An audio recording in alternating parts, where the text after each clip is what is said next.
أما بعد فأعوذ بالله من الشيطان الرجيم بسم الله الرحمن الرحيم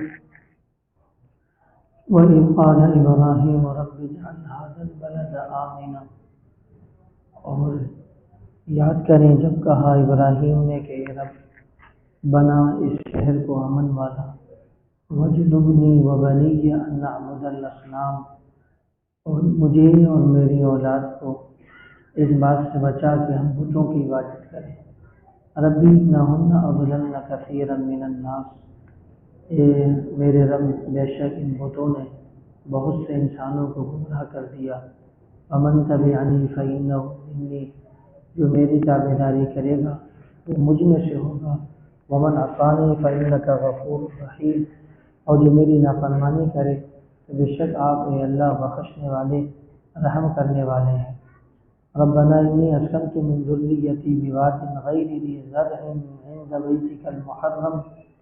فرمایا ابراہیم نے میرے رب میں نے ٹھہرا دیا اپنی بعض اولاد کو ایسی وادی میں جس میں کوئی جو ہے کھیتی نہیں، تیرے محترم گھر کے پاس. ربنا لیقیموا الصلاۃ، اے ہمارے رب تاکہ وہ قائم کریں نماز کو.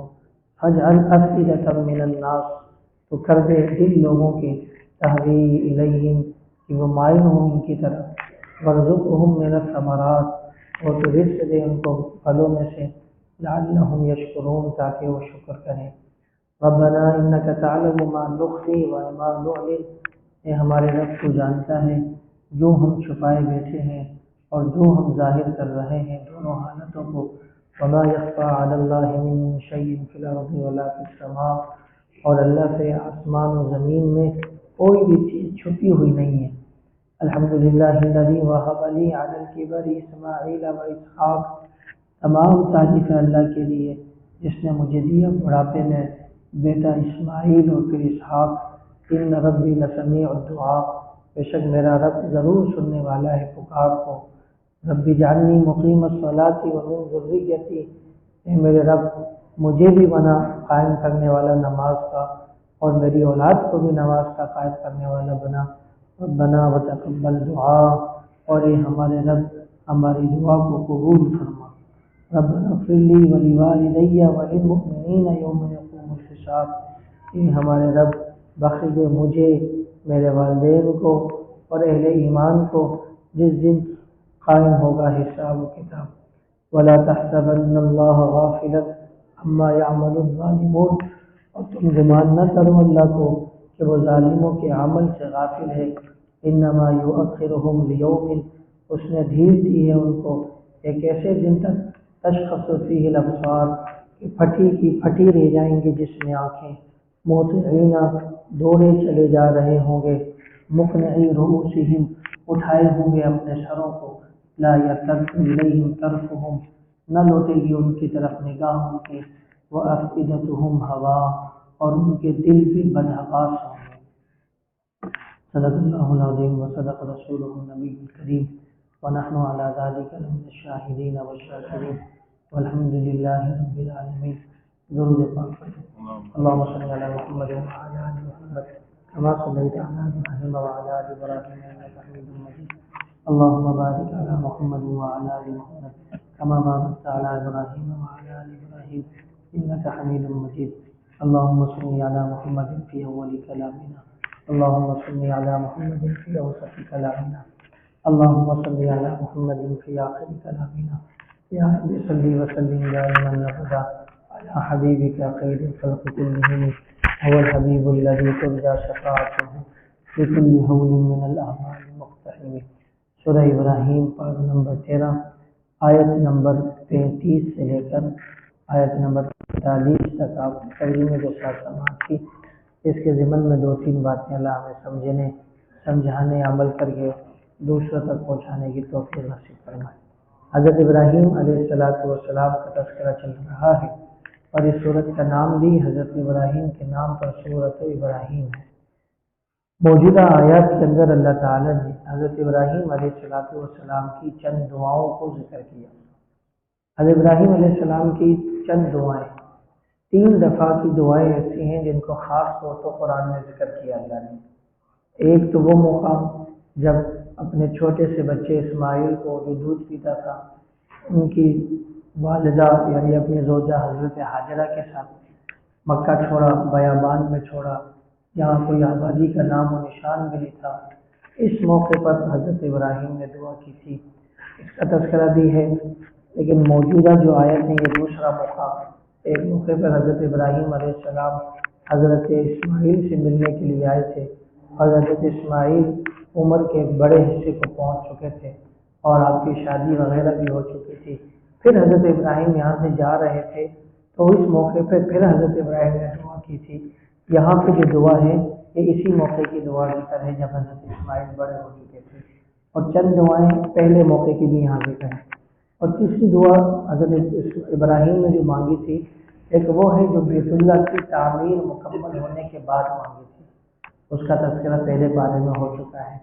3 دعائیں بڑی بڑی حضرت ابراہیم کی، یا یوں کہنے کہ 3 موقعوں کی دعاؤں کو اللہ نے قرآن میں ذکر کیا ہے۔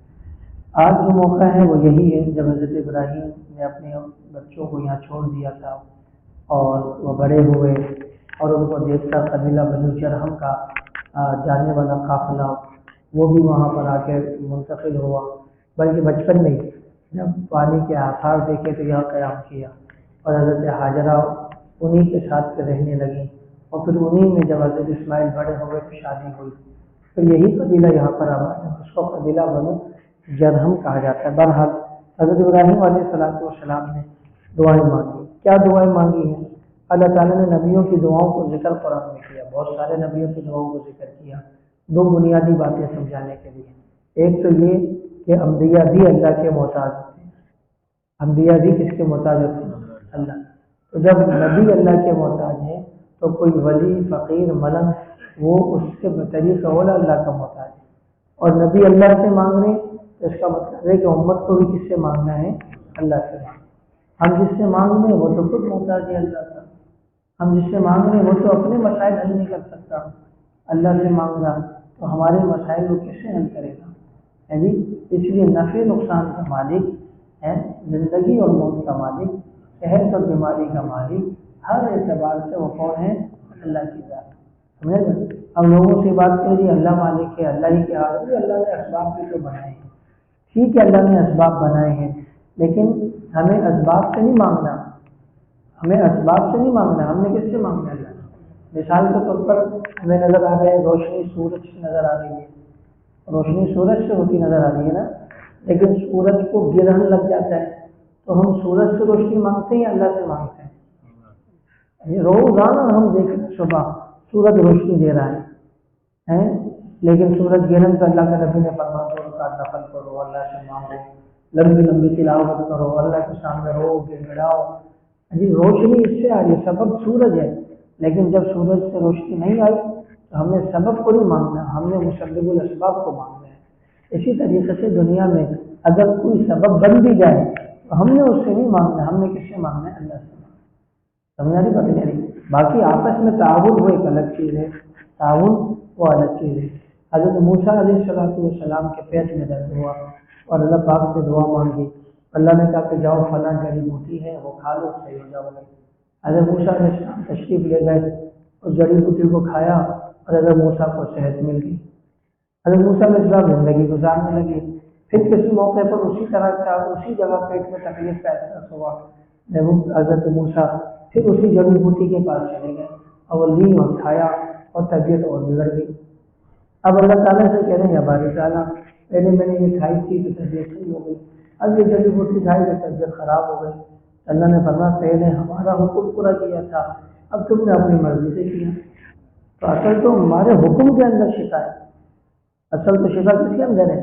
اللہ کے حکم کے اندر ہے۔ اس لیے نبیوں کی دعائیں اللہ نے ذکر کی ہیں، یہ بتانے کے لیے کی ہیں کہ نبی جس سے مانگ رہے ہیں اس سے تم بھی مانگو، اس سے تم بھی مانگو۔ یہ کہنا کہ اللہ ہماری نہیں سنتا، یہ جملہ بہت خطرناک ہے۔ ڈر ہے کہ اللہ تعالیٰ ناراض ہو کر اس سے ایمان کی کیفیت ہی نہ چھینی ہے کہ اللہ بھی سنتا ہے، جس نے پیدا کیا، جو ہمارے شعر سے بھی زیادہ ہمارے قریب ہے جی، جس نے ہم سب کی روزی کا ذمہ اٹھا ہوا ہے جی وہ ہماری نہیں سنتا، پھر کون سنتا ہے؟ کہتے ہیں بابا سنتا ہے۔ بابا اللہ سے زیادہ طاقتور ہو گیا جی، اس لیے اللہ کی ذات ان اللہ علی کل شیء قدیر۔ تو ایک بات تو یہ تھی کہ انبیاء علیہ الصلوۃ والسلام کے دعا سے ہمیں یہ سکھایا جا رہا ہے کہ ہم نے اللہ سے مانگنا ہے، اور دوسرا یہ سکھایا جا رہا ہے کہ دعا کا سلیقہ کیا ہونا چاہیے، دعا مانگنی کیسے ہے اور کیا مانگنا ہے اللہ سے۔ سمجھا رہی بات نہیں آ رہی؟ اب ہمارے یہاں کیا ہوتا ہے کہ ہم دعا مانگتے نہیں ہیں، دعا پڑھتے ہیں۔ دعا مانگتے نہیں ہیں، ہم دعا پڑھتے ہیں، اور حکم دعا پڑھنے کا نہیں ہے، دعا مانگنے کا۔ دعا مانگنے میں تو آدمی کی شکل بھی عاجزی والی ہوگی، آدمی کے ہاتھ بھی اٹھے ہوں گے، نگاہیں جھکی ہوئی ہوں گی، سمجھے؟ توجہ ساری کس کی طرف ہوگی؟ اللہ کی طرف ہوگی۔ یہ ہے مانگنا، اور ایک پڑھنا، وجہ سے ہم نے پڑھا ربنا ظلمنا انفسنا، یہاں بھی دیکھ رہے ہیں، وہاں بھی دیکھ رہے ہیں، اوپر بھی دیکھ رہے ہیں، پیچھے بھی دیکھ رہے ہیں، سمجھے؟ خارج بھی سب کچھ ہو رہا ہے اور لگے پڑے دعا بھی۔ یہ دعا نہیں ہو رہی ہے، دعا پڑھی جا رہی ہے۔ دعا مانگنا کس کو کہتے ہیں؟ آپ نے دیکھا چھوٹے بچے کو آپ کے گھروں میں ہوتا ہے، وہ آپ سے کیسے مانگتا ہے؟ آپ کسی چیز کے دینے کا ارادہ نہیں رکھتے، لیکن اس کے مانگنے پر آپ کو ترس آ جاتا ہے، اس کے رونے پر ترس آ جاتا ہے۔ سمجھاری بات نہیں ہے؟ ہم دے دیتے۔ دعا تو یہ ہے کہ اللہ سے ایسے مانگے آدمی کہ اللہ کو ترس آئے۔ ہم نے سے ہر ایک آج دعا سے پڑھتا ہے، اللہ ہمیں دعا مانگنے کی توفیق عطا فرمائے۔ حضرت زبیرہ رضی اللہ تعالیٰ عنہا، یہ معجزات ہیں، ان کے اوپر ایمان نہیں ہے کہ ایسا سب کے ساتھ ہو، لیکن معجزات بطور دلیل کے بیان کیا جاتا ہے کہ اللہ ہمیں بھی ایسا ایمان نصیب فرمائے۔ حضرت زبیرہ رضی اللہ تعالیٰ عنہ، آپ کی بینائی چلی گئی، کافروں نے تانا دیا کہ لاکھ روزہ نے تمہاری بینائی لی، یعنی اپنے بتوں کی طرف، خداؤں کی طرف اشارہ کیا، تم نے ہمارے خداؤں چھوڑا، اس لیے اللہ نے ہمارے خداؤں نے تمہاری کیا لے لی؟ بینائی لے لی۔ حضرت زبیرہ نے کہا کہ میرے اللہ نے میری بینائی لی ہے، وہ چاہے گا تو مجھے اس سے بہتر بینائی دے گا۔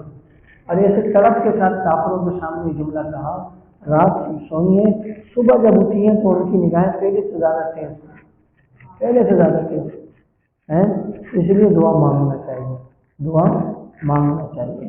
مانگنے کا انداز ہوتا ہے، آپ نے دیکھا کبھی کبھی فقیر آ جاتے ہیں مانگنے کے لیے، آپ اس میں بابا معاف کرو، وہ آپ کے ساتھ ایسا چمٹ جاتا ہے، آپ مجبور ہو کے 10-20 روپے نکالے اور جا بھائی جان چھوڑ۔ تو ایسے ہم اللہ تعالیٰ کے ساتھ لگ جائیں، جب ہماری کوئی حاجت ہو، ضرورت ہو تو اللہ سے مانگیں، اور اگر اللہ نے دے دی تو سبحان اللہ، اور اللہ نے نہیں دی تو آخرت میں اجر پکا۔ فرمایا کہ ہر مومن کی دعا قبول ہوتی ہے، ہر مومن کی دعا، اور تین طرح، یا تو جو مانگا وہ ملا، یا اللہ تعالیٰ اس سے بہتر، یا کوئی آنے والی بڑی مصیبت کو کیا کرتے ہیں؟ ہٹا دیتے ہیں۔ جو مانگا وہ نہیں دیا تو اس سے بہتر دے دیں گے، یا کوئی مصیبت آنے والی تھی، دعا کچھ مانگی، اس کی برکت سے بڑی مصیبت کو اللہ تعالیٰ دیتے ہیں۔ اور تیسری قبولیت کیا ہے؟ اللہ تعالیٰ آخرت میں اس کی دعاؤں کا ثمر اس کو دیں گے، جو جنت کی صورت میں ہوگا۔ اللہ کہے گا تیرے عمل میں سے دیکھ، فلاں موقع میں تو نے دعا مانگی تھی، وہاں قبول نہیں ہوئی، آج اس دعا کے بدلے میں وہ تو نہیں، یہ جنت تیری ہے، اس دعا کے بدلے میں یہ جنت تیری۔ تو اس وقت آدمی یہ خواہش کا اظہار کرے گا، ہائے کاش دنیا میں میری کوئی دعا قبول ہی نہیں ہوتی ہے، کوئی دعا تو ہم جب اللہ سے مانگیں گے تو دنیا تو قبول ہوگی، اور نہ بھی ہو تو آخرت کا بھلا ہوگا۔ اس لیے اللہ سے مانگنا چاہیے۔ اب ضمن میں یہ مسئلہ پھر سمجھا دیتا ہوں، پہلے بھی میں نے آپ کو سمجھایا ہے، کئی دفعہ سمجھایا، پھر سمجھا دیتا ہوں کہ نمازوں کے بعد اجتماعی دعا یہ سنت میں نہیں ہے۔ ہم نے فجر کی نماز پڑھ لی، ظہر کی پڑھ لی، عصر کی پڑھ لی، مغرب کی پڑھ لی، عشاء کی پڑھ لی، ان نمازوں کے بعد اجتماعی دعا یہ سنت میں نہیں۔ آپ صلی اللہ علیہ وسلم کے بارے میں ام المومنین حضرت عائشہ صدیقہ طاہرہ رضی اللہ تعالیٰ عنہ فرماتی ہیں کہ جن نمازوں میں فرض کے بعد سنتیں ہیں، اللہ کے نبی مختصر دعا پڑھتے تھے، مانگتے تھے، جیسے پھر فرماتی ہیں جیسے اللہم انت السلام ومنک السلام تبارکت یا ذی الجلال والاکرام، بس۔ اس کے بعد اللہ کے نبی گھر تشریف لے جاتے اور سنتیں پہلے پڑھتے، اور اگر اللہ کے نبی کو نفل پڑھنے ہوتے نفل پڑھتے، پھر اس کے بعد اللہ کے نبی کیا مانگتے ہیں؟ دعا مانگتے۔ اس لیے میرے دوستوں، فرض نمازوں کے بعد دعا کو لازم سمجھ لینا، یہ علماء نے لکھا، یہ بدعت ہے۔ یہ کیا ہے؟ بدعت۔ سمجھ آ رہی بات ہے؟ اب میں اگر دعا نہیں مانگوں تو آپ لوگ بھی ناراض ہو جائیں گے کیونکہ مسئلہ نہیں پتا، اس لیے میں نے مسئلے پہلے بھی بتایا، اب بھی بتا رہا ہوں کہ جن نمازوں کے بعد سنتیں ہیں ان نمازوں کے بعد اجتماعی دعا تو بالکل نہیں، نہیں بات نہیں آئی۔ اللہ کے نبی بھی مختصر دعا مانگتے تھے، اللہم انت السلام، یا اسی چھوٹی چھوٹی دعائیں مانگتے، کوئی ایک مانگی اور اللہ کے نبی سنتوں کے لیے ترتیب بنا۔ یہی وجہ ہے، آپ نے دیکھا ہوگا ہمارے اجتماعات ہوتے ہیں، کراچی کا اجتماع ہوتا ہے، ایونٹ کا اجتماع ہوتا ہے، مختلف ملکوں میں اجتماع ہوتے ہیں، آپ نے کبھی دیکھا اتنا بڑا مجمع ہوتا ہے، ہمارے بزرگوں نے کسی نماز کے بعد اجتماعی دعا مانگی ہو؟ مانگتے ہیں؟ نہیں مانگتے، کیوں نہیں مانگتے؟ اس لیے کہ سنت نہیں ہے، سمجھ آ رہی بات نہیں آ رہی؟ رائزن والے ایسا کرتے ہیں تو ہم بھی نہیں کریں، بات یہ نہیں ہے، بات کیا ہے کہ یہ سنت نہیں ہے۔ اس لیے جن نمازوں کے بعد سنتیں ہیں، بعض علماء نے لکھا ان نمازوں کے بعد وظیفے بھی نہیں پڑھنے چاہیے، پہلے سنت پڑھو، سنت کے بعد وظیفے ہیں، اور سمجھ آ رہی بات؟ سنت مؤکدہ یہ ہمارے ذمہ لازم ہے، پہلے اپنا کام تو پورا کر لو، اس کے بعد اللہ سے مزدوری مانگو، نہیں سمجھ رہی بات؟ جیسے ظہر کے بعد جو سنت اثر بات اور سنت موقعہ ہے یہ واجب کے قریب ہے، اب ہم نے وہ اپنا عمل پورا کیا کہ دعا پھر مانگنے لگتے ہیں۔ جیسے ایک مزدور مزدوری کرتے ہوئے دوپہر کو بولے مجھے میری دیہڑی دو، آپ بولے کہ شام تک کام کرو پھر دیہڑی لینا، ایسا ہے یا نہیں ہے؟ اس لیے ایک تو یہ بات سمجھیں کہ دعا نہیں ہے، یعنی اجتماعی دعا نہیں ہے ان پر، اور یہ جو اللہ السلام میں پڑھتا ہوں یہ میں دو باتیں اس میں یاد رکھو، ایک تو یہ کہ بغیر ہاتھ اٹھائے پڑھنا سنت ہے اجتماعی، تو ایک تو اجتماعی دعا نہیں ہے، صرف کیا ہے اللہ انت السلام، یہ جیسی چھوٹی دعا، جیسے ربنا آتنا فی الدنیا حسنہ پڑھ لیا، ربنا ظلمنا پڑھ لی، چھوٹی دعا پڑھ لی، اور دوسرا اس میں ہاتھ اٹھانا نہیں ہے، پہلے سنتیں پڑھنا ہے پھر اس کے بعد ہاتھ اٹھا کے دعا ہوگی، بات سمجھ آ رہی نہیں آ رہی؟ یہ نئی بات آپ کو لگی اس لیے کہ ساری دنیا میں اس کے خلاف ہو رہا ہے، لیکن مسئلہ یہی ہے، جہاں بھی دعاؤں کے آداب علماء نے بڑی بڑی کتابیں لکھی ہیں، ایک کتاب ہے دارالدیوبند سے شفیع الصلاۃ بعد صلاۃ الدعاء بعد صلاۃ المکتوبہ، کہ دعا فرض نماز کے بعد، پھر اس میں اتنی بڑی کتاب میرے پاس ہے، علماء دیوبند نے اس میں بڑی تحقیق کی، اس کا خلاصہ یہ ہے کہ اگر ویسے آدمی مانگ لیتا ہے، امام صاحب مانگ لیتے اس سے ہاتھ اٹھا لیا اور پھر ہاتھ پھیر لیا، یہ بدعت نہیں ہے، لیکن اس کو سنت سمجھ رہا ہے، اس کو لازمی سمجھ رہا ہے، تو یہ کیا ہو جائے گی؟ یہ بدعت ہو جائے گی، تو ثواب نہیں ملے گا، پھر گناہ ملے گا۔ اس لیے کبھی کبھی ایسا کرنا چاہیے کہ بلکہ اکثر ایسا کرنا چاہیے کہ اپنی دوسری بات کی بتانی تھی کہ اللہم انت السلام امام کی آپ کے لیے کافی نہیں ہے، نماز کے اندر کی تلاوت امام کی آپ کے لیے کافی ہے، مثال کے طور پر میری فاتحہ آپ کی کافی، میرا سورت پڑھنا آپ کی سورت پڑھنے کے لیے کافی، آپ نہیں پڑھیں گے امام کے پیچھے کچھ بھی، نہ دوسری تیسری رکعت میں، نہ چوتھی یا پہلی رکعت میں، صحیح، لیکن سبحان ربی العظیم آپ اپنی پڑھیں گے، سبحان ربی الاعلیٰ آپ اپنی پڑھیں گے، تکبیرات آپ اپنی پڑھیں گے، تشہد آپ اپنا پڑھیں گے، اور سلام پھیرنے کے بعد دعا آپ کی اپنی، امام کی اپنی، آپ کی اپنی ہے اور امام کی کیا ہے؟ مجھے جو مانگنا ہے آپ کو اس کی ضرورت نہیں ہے، آپ کو جو مانگنا ہے مجھے پتہ ہی نہیں ہے، اور فرض نمازوں کے بعد دعا کیا ہوتی ہیں؟ قبول ہوتی ہیں، یعنی پوری نماز پڑھنے کے بعد دعا کیا ہوتی ہے؟ قبول ہوتی ہے، اس لیے تو اللہم انت السلام و منک السلام سب اپنا اپنا پڑھاتے ہیں، ہمیں یاری بات نہیں ہے، امام کا اللہم انت السلام کافی نہیں ہے، اور ہاتھ اٹھانے کی بھی ضرورت نہیں ہے، بغیر اٹھائے پڑھیں، سنتیں پڑھنے اس کے بعد تسبیح پڑھنا بھی سنت ہے، اور اس کے بعد دعا مانگنا بھی کیا ہے؟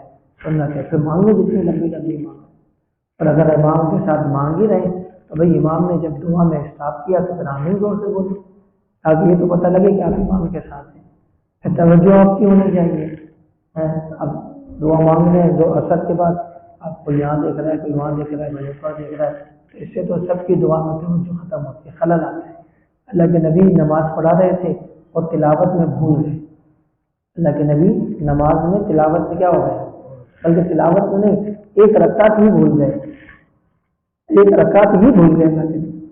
بعد میں نبی کریم صلی اللہ علیہ وسلم نے فرمایا لوگوں تم وضو صحیح کیا کرو، تمہارے وضو کی گڑبڑ سے امام کو بھی بھول کے مسئلہ ہوتا ہے۔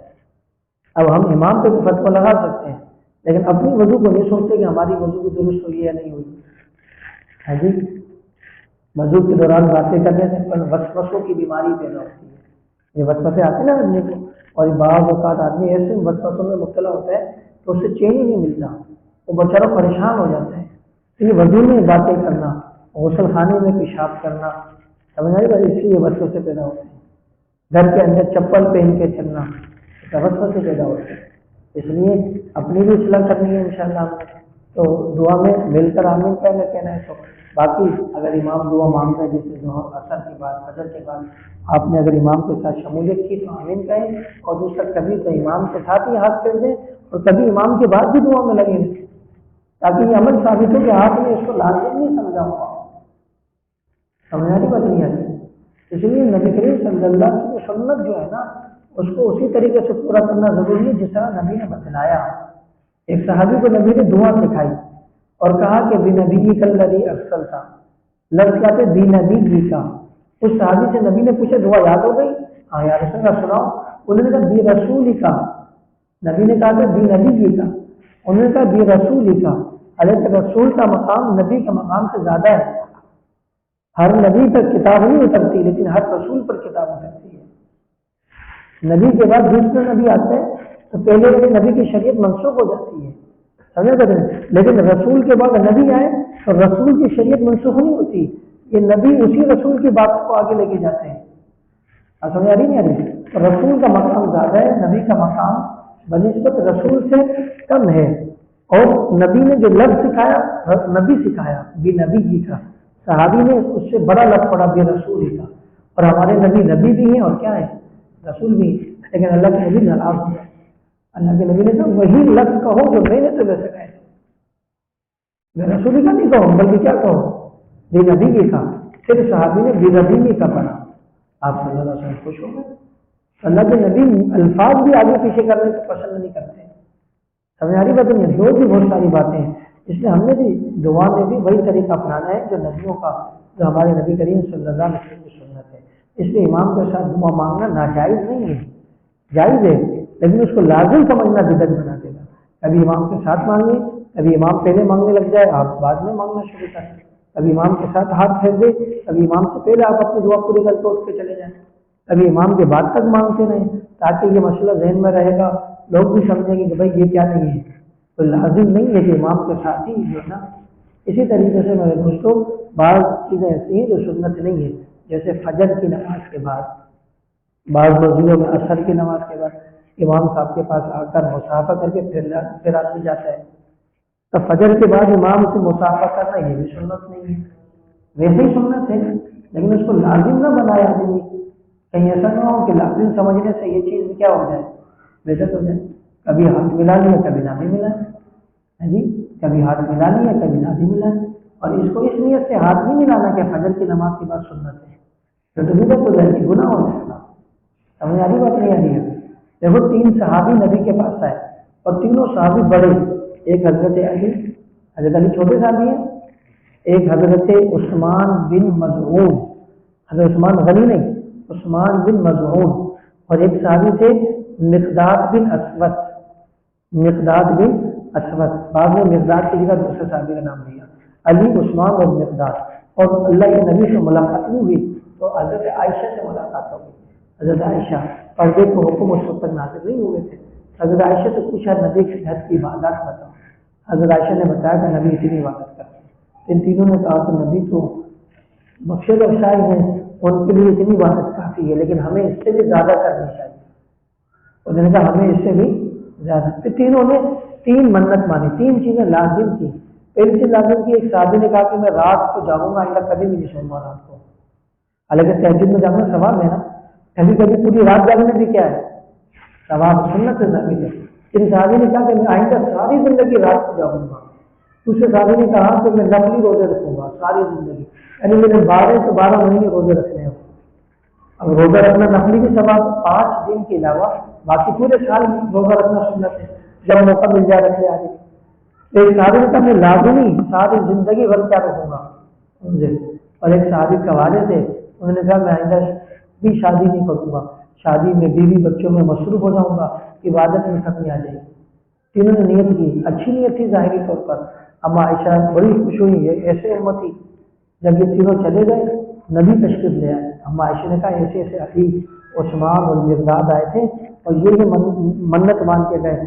اللہ کے نبی نے تینوں کو بلایا اور فرمایا تم مجھ سے زیادہ ثواب کے امیدوار نہیں ہو، میں تم سے زیادہ ثواب کا امیدوار ہوں، اللہ سے تم سے زیادہ مجھے ثواب چاہیے، لیکن پھر بھی سنو میں رات کو سوتا بھی ہوں اور جاگتا بھی ہوں، لہٰذا یہ کہنا کہ تم رات کو نہیں سو گے صحیح نہیں ہے، تم کو سونا بھی پڑے گا.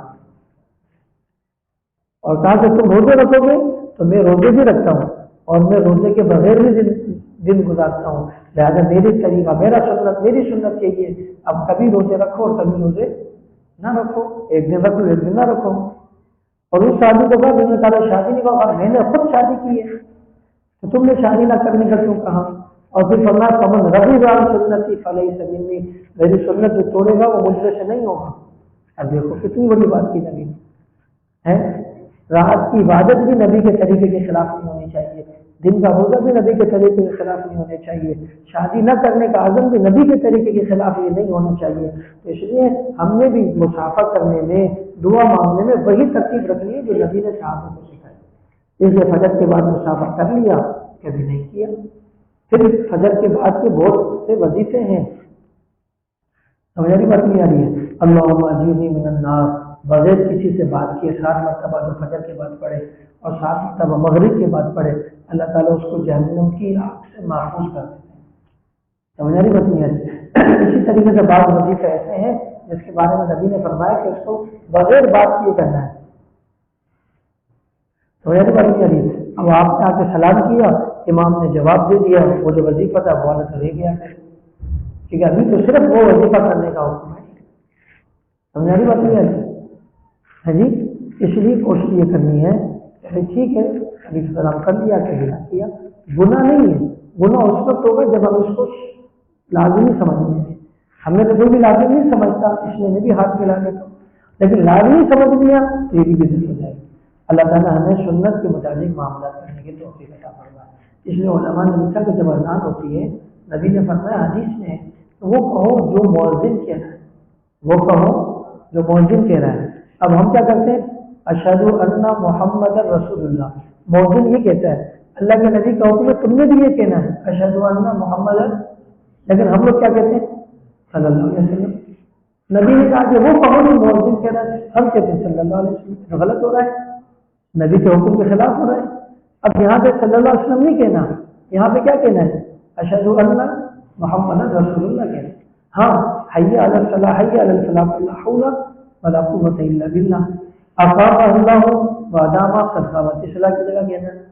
تو یار بات رہی والصلاۃ خیر من النوم پہ کیا کہنا ہے؟ ہاں جی دیکھیں میرے دل سے نکل گیا. صدقت وبرت وبالحق نطقت، یہ سکھایا اللہ کے نبی نے ہمیں. تو یہ کہنے میں ہی ثواب ہے. اگر صلاۃ خیر من النوم کہیں گے تو بھی ثواب نہیں ملے گا، سمجھ گئے؟ اور اشہد ان محمد رسول اللہ پہ صلی اللہ علیہ وسلم کہیں گے تو بھی ثواب نہیں ملے گا. ایک واقعہ یاد آگے وہ سنا کے میں آگے چلاتا ہوں، مختصر کرتا ہوں. ایک صحابی عبداللہ ابن عمر رضی اللہ تعالیٰ عنہ، ان کے پاس کسی کو چھینک آئی. اس نے کہا، چھینکنے کے بعد کہا الصلاۃ والسلام علی رسول اللہ. اس نے کیا کہا؟ الصلاۃ والسلام علی رسول اللہ. اب درود و سلام پڑھا، اور درود و سلام قرآن نے بھی حکم دیا ہے کہ آدمی کیا پڑھے؟ نبی پر درود و سلام پڑھے، ہے نا قرآن کا حکم، ان اللہ وملائکتہ یصلون علی النبی. تو اب اس صحابی نے، اس تابعی نے چھینکنے کے بعد پڑھا الصلاۃ والسلام علی رسول اللہ. تو حضرت عبداللہ ابن عمر نے ان کو ایک سب جملہ کہا، ان کی والدہ کی طرف سے ایک سب جملہ کہا، سمجھے؟ پھر اس کے بعد فرمایا کہ نحن نقول الصلاۃ والسلام علی رسول اللہ، ہم بھی الصلاۃ والسلام علی رسول کہتے ہیں، لیکن چھینکنے کے بعد الصلاۃ والسلام علی رسول اللہ نہیں ہے. یہاں دیکھو پیغمبر نے فرمایا الحمدللہ علی کل حال. ایک حدیث میں الحمدللہ، چھینک آنے کے بعد کیا سکھایا گیا ہے؟ الحمدللہ.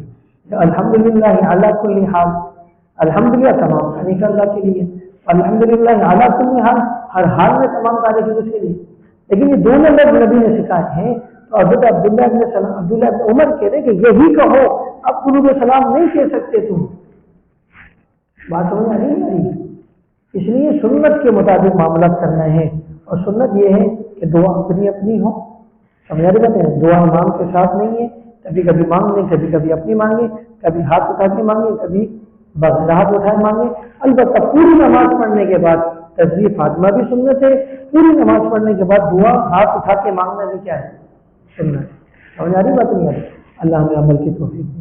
اگر ابراہیم علیہ السلام نے دعا مانگی تو دعا میں مانگا ربی، اے میرے رب۔ ایسے الفاظ نکالنے چاہیے دعا میں جن الفاظ کی اس وقت ہمیں جو ضرورت ہے اس اعتبار سے اللہ کا نام لینا چاہیے۔ کبھی ہمیں ضرورت ہوتی ہے اللہ کی مہربانی کی، اللہ کی طرف سے رحمت کی، اور ہم الفاظ لے کر آتے یا قہار مدد فرما۔ یہ تو سمجھ میں نہیں آنے والی بات ہے نا۔ ابھی تو ہمیں اللہ کی کیا چاہیے؟ رحمت چاہیے۔ اب ہم قہار کہہ رہے، جبار کہہ رہے، اب تو قہار و جبار نہیں، قہار و جبار تو آزمائش میں ڈالنے والی بات ہے نا۔ یعنی ہمیں چاہیے اولاد، اب اولاد یا مال، اس کے لیے ہمیں بہترین لفظ کیا ربنا، یا اس کے لیے بہترین لفظ وہاب، ربنا لفظ ہے یا وہاب ہے۔ اب ہم اس موقع پہ جو ہے نا یا معز کو مدد فرما، عزت دینے والا ہے، وہ بھی اللہ کا نام ہے۔ اس لیے اللہ انبیاء علیہ السلام کی دعاؤں میں زیادہ تر جو لفظ ملتا ہے نا وہ لفظ رب ملتا ہے۔ رب کا معنی کیا ہوتا ہے؟ رب کا معنی یہ ہوتا ہے کہ جو کسی کی آہستہ آہستہ تدریجاً تربیت کرے اور جس وقت جو ضرورت ہو وہ اس کو مہیا کرے، اس کو کہتے ہیں رب۔ یعنی آہستہ آہستہ کسی کی تربیت کرنا اور ضرورت کے موقع کی چیز اس کو دے دینا، اس ذات کو رب کہا جاتا ہے۔ اللہ نے ہماری آہستہ آہستہ ماں کے پیٹ میں دیکھیں گندی غذا کا انتظام کیا تو ناک کے ذریعے کیا، ماں کے پیٹ سے باہر نکالا تو ہمارے دانت نہیں تھے تو ماں کی چھاتی میں دودھ کی نہر جاری کر دی۔ اب ہمارے مسوڑے مضبوط ہونے لگے تو ہمیں حکم آیا کہ بھائی اب تھوڑی سی سخت غذائیں اس کو دو۔ دانت آ گئے تو اللہ نے ہڈی کھانے کے انتظام کر دیے۔ پاؤں آ گئے تو ہمیں دوڑنے کی ورزش ہے۔ یہ ساری چیزیں تدریجاً تو اس کو رب کہتے ہیں۔ اس سے سب سے بہترین لفظ دعا میں یا تو اللہم ہے یا ربنا ہے۔ اللہم یا کون سا؟ ربنا۔ اللہ نے یہی نصیب فرمائے تو کہنے ربی، اے رب اجعل ھذا البلد آمنا، پہلی دعا مانگی اے اللہ اس شہر کو امن والا بنا۔ پھر دعا کیا مانگی؟ اس شہر کو کیا بنا؟ امن والا بنا۔ تو اگر امن ہوگا تو سارے معاملات کلیئر ہوں گے۔ سمجھے؟ بہت سے لوگ کہتے ہیں کہ مولوی لوگوں کی وجہ سے ملک میں مسئلہ آ رہا ہے، ہم تو کہتے ہیں کہ ہماری دعا ہی پہلی کیا ہے؟ یہ اللہ امن قائم فرما۔ پہلے امن مانگا اور اس کے بعد دوسری چیز مانگی وجنبنی وبنی ان نعبد الاصنام، اللہ مجھے میری اولاد کو بت پرستی سے بچا۔ یعنی پہلے امن مانگا، اس کے بعد اللہ تعالیٰ کی نافرمانی سے پناہ مانگی، کیونکہ اللہ کی نافرمانی کی وجہ سے بدامنی آتی ہے، اللہ کی نافرمانی کی وجہ سے مالی معاملات کا آدمی شکار ہوتا ہے۔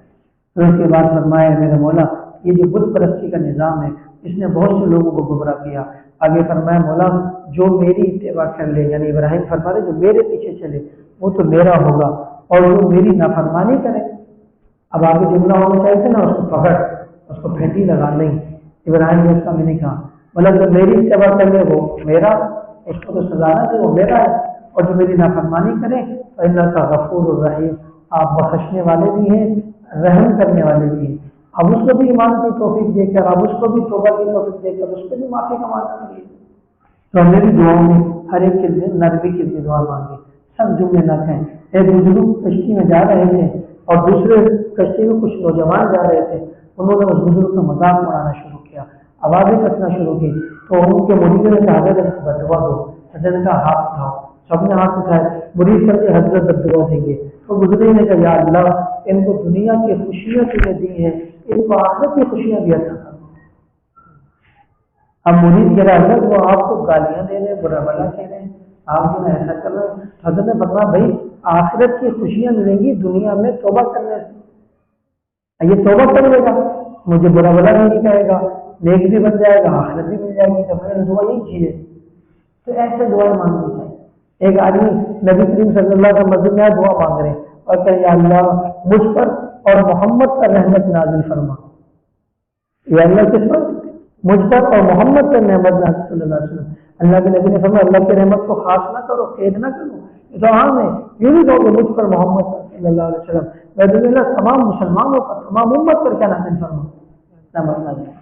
دعاؤں میں ایسے الفاظ ہونے چاہیے پھر فرمایا پھر وہ بچپن والی دعا، اے مولا اس وادی کو جہاں کچھ بھی آباد نہیں ہے، میں نے اپنا بیٹا چھوڑ دیا اور یہاں پر بیت اللہ بھی بن گیا، مولا تو یہاں پر کیا کر، تو یا اللہ یہاں پر تو سبزہ اگا دے، مولا یہاں پر تو پھلوں کو بھیج دے، یا اللہ یہاں پر لوگوں کے دلوں کو مائل متاثر کر دے، یا اللہ تو ہر طرح کے بے وجات دے دے، مولا ہمارے ظاہر باطن کو تو ہی جاننے والا ہے، مولا مجھے بھی اور میری اولاد کو بھی نماز کا پابند بنا دے۔ اب یہ دعائیں مانگی، اس میں ایک دعا تو ہے جب بچوں کو وہاں چھوڑا، دوسری جو دعا ہے جب بیت اللہ کی تعمیر کی، ساری تینوں دعاؤں کو اللہ نے جمع کیا مختصر کچھ وہاں کی دعا کچھ وہاں کی دعا، جس میں بنیادی بات جو سمجھانے کی وہ کیا ہے، حضرت ابراہیم کہنے مولا تیرا شکر ہے تو نے مجھے بڑھاپے میں اولاد دی اسماعیل اور اسحاق، تو ہی سننے والا ہے دعاؤں کا، تو پتہ چلا کہ اولاد دینے والا اللہ ہے، اللہ اولاد دے تو اللہ کا شکر ادا کرنا چاہیے، اور اولاد دے اللہ تبارک و تعالیٰ کے لیے اولاد کی اصلاح کی دعائیں بھی مانگنی چاہیے۔ اب یہی دعا مشہور جو ہم نماز میں پڑھتے ہیں، ربی جعلنی مقیم الصلاۃ ومن ذریتی ربنا وتقبل دعا، مولا مجھے میری اولاد کو نماز کا پابند بنا اور ہماری دعاؤں کو قبول فرما، ربنا اغفر لی ولوالدی وللمؤمنین یوم یقوم الحساب، مولا میری میرے والدین کی اور تمام مومنوں کی، پہلے بولا میری، پھر کہا میرے والدین کی، پھر کہا تمام مومنوں کی، تو اس سے بھی دعا کے آداب پتہ لگے کہ آدمی کو سب سے پہلے اپنے لیے مانگنا چاہیے۔ کس کے لیے مانگنا چاہیے؟ اپنے لیے، اپنے سے پھر والدین، اساتذہ والدین کے ذمہ میں آتے سمجھے، اس کے بعد پھر آپ مومنین کے لیے دعا۔ اب ہم دونوں کے لیے مانگ لیتے، اپنے لیے مانگنے کا وقت نہیں، اس لیے اپنے لیے وقت مانگو۔ حضرت مولانا طارق جمیل صاحب دامن برکاتہم العالیہ، اللہ نے بڑا مقام دیا، جب یہ بچے جب یہ نوجوان تھے تو کالج میں پڑھا کرتے تھے، رب مختصر یہ حضرت مفتی جمیل صاحب مولانا جمیل صاحب کے پاس تشریف لائے جب نئے نئے مدرسے میں لگے تھے، مولانا جمیل صاحب کا حضرت پڑھائی میں دل نہیں لگ رہا، طبیعت میں انقباض پیدا ہو رہا ہے، بہت پریشانی کی کیفیات ہے، کیا کرو؟ حضرت نے فرمایا کہ طارق، اب حضرت کو بھی تو نہیں پتہ نہیں آگے وقت اب جب جمیل طارق جمیل بننے والے، حضرت نے کہا مولانا جمیل صاحب کا طارق اپنے لیے وقت نکال کر اللہ سے دعا مانگو، اور کم سے کم 20 منٹ، کتنے منٹ؟ ہم کتنا مانگتے ہیں خود دیکھ لیں۔ طارق جمیل صاحب کو میں نے خود یہ بیان سنا، فرمانے لگے میرے استاد نے کہا 20 منٹ دعا مانگو، وہ دن ہے اور آج کا دن ہے، میں امریکہ میں ہوں، میں کینیڈا میں بیٹھا ہوں، کہیں بھی ہوں، میں سفر میں ہوں یا اپنے مقام میں ہوں، میں نے دن میں 20 منٹ لازمی نکالنے ہوتے ہیں، جس 20 منٹ میں صرف اپنے لیے مانگتا ہوں، اللہ پاک نے وہ برکات دکھائیں گے۔ اس لیے ہم نے بھی مانگنا ہے اللہ سے۔ اب ہم نے یہ کہا کہ نماز کے بعد دعا نہیں ہے اجتماعی، اس کا یہ مطلب نہیں کہ انفرادی دعا بھی نہیں ہے، انفرادی تو مانگو، ہاں جی، یا تو مانگیں گے تو امام کے ساتھ، اور امام کے ساتھ نہیں مانگیں گے تو مانگیں گے ہی نہیں، یہ کیا کا مسئلہ آ گیا ہے؟ ہر آدمی مانگے اللہ سے، خوب مانگے اللہ سے، جتنی دیر نماز پڑھی اتنی دیر تو دعا مانگی، ہاں کوئی ضرورت مند ہے وہ کیا کرے، وہ چلا جائے اور چلتے چلتے راستے میں دعا مانگتا ہوا چلا جائے، اور کوئی کام نہیں، گھر میں جا کے بیٹھنا ہی ہے تو 5-6 منٹ تو اللہ سے دعا مانگ لو بھائی، 5-6 منٹ تو اللہ سے مانگو، تو دیکھو اللہ تعالیٰ کیسی تبدیلیاں لے کر آتے ہیں۔ اللہ تعالیٰ ہمیں سمجھنے اور عمل کرنے کی توفیق نصیب فرمائے۔ وآخر دعوانا الحمد للہ رب العالمین، الحمد للہ رب العالمین والعاقبۃ للمتقین والصلاة والسلام علی سید الانبیاء والمرسلین رب اغفر وارحم وانت خیر الراحمین، لا الہ الا انت سبحانک انی کنت من الظالمین۔ مولا کریم ہم سب کی حاضری قبول فرما، مولا کریم ہم سب کے تمام صغیر کبیرہ گناہوں کو معاف فرما، مولا کریم ہم سب کے حال پر رحم فرما، کرم فرما، خیر اور عافیت والا معاملہ فرما، مولا کریم ہر شر مصیبت فتنے فساد سے ہماری حفاظت فرما، مولا کریم جتنی پریشانیاں تمام پریشانیاں دور فرما، مولا کریم جتنے بیمار ہیں سب کو صحت و شفا نصیب فرما، خصوصاً مولا کریم بھائی افضال صاحب کی اہلیہ بیمار ہے، ایک بچہ ابھی مجھ سے ملا تھا کل یا پرسوں، اس کی والدہ اور اس کی دادی دونوں بیمار ہیں، مولا کریم کوئی پرچی بھی آئی تھی ابھی اثر میں، ابھی ذہن سے نام لیکن کہ بھائی ذوالفقار صاحب کے غالباً ماموں وہ بیمار ہیں، میرے والد صاحب بیمار ہیں، ہمارے بھائی نور محمد صاحب ان کا نواسہ ہمارے شاگرد بھائی حمزہ بیمار ہے، اور مولا کریم جو بیمار ہیں جہاں بیمار ہیں تو جانتا ہے، سب کو ہر بیماری سے کامل صحت اور شفا نصیب فرما، مولا کریم تو قادر ہے، تو سب کچھ کرنے پر قادر ہے، تو صحت سے بیماری اور بیماری سے صحت دینے والا، مولا کریم تو بیماروں کو صحت عطا فرما، مولا صحت مندوں کو ان کی صحت کی قدر کرنے کی توفیق نصیب فرما، ہر شر فتنہ فساد سے ہماری حفاظت فرما، جزا اللہ عنا محمد صلی اللہ علیہ وسلم ما هو أهل وصلی اللہ علی النبی الکریم وعلی آلہ واصحابہ اجمعین آمین برحمتک یا جزاکم اللہ.